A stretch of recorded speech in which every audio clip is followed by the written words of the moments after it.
Here is help. If you can't stand the heat. No, this isn't going to be about former President Harry Truman's much-quoted remark, "If you can't stand the heat, get out of the kitchen now." Anyway, I think he got the idea from my boxing coach. If you are afraid of getting hit, stay out of the ring you. But the purpose of this chapter is to discuss halos. Especially the inferior stuff out of which many people are making their own personal imaginary halos these days. People in all walks of life, from the near great to the not so great, have gone into the personal halo-making business.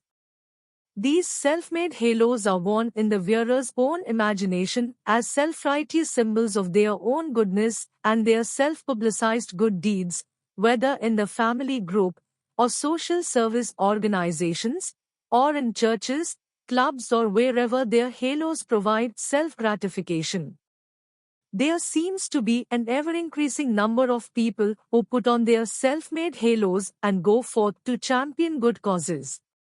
Good causes need all the leaders and workers they can get, but I am in favor of leaders who give the credit and the publicity to the workers. I have no admiration for those who speak for the poor and underprivileged by using the backs of the poor and underprivileged as a podium for personal image building.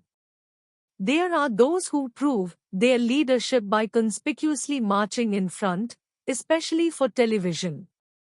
In fact, next to inflammatory statements, television is the great leadership image builder. And television has made it so by its own choice of subjects.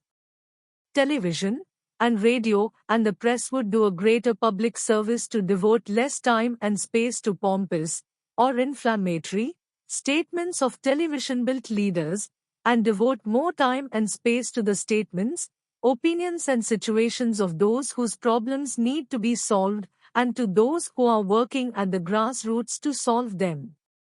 This would create an informed and activated public. It also would relieve the monotony of the leadership image building with which television and other media seem to be obsessed.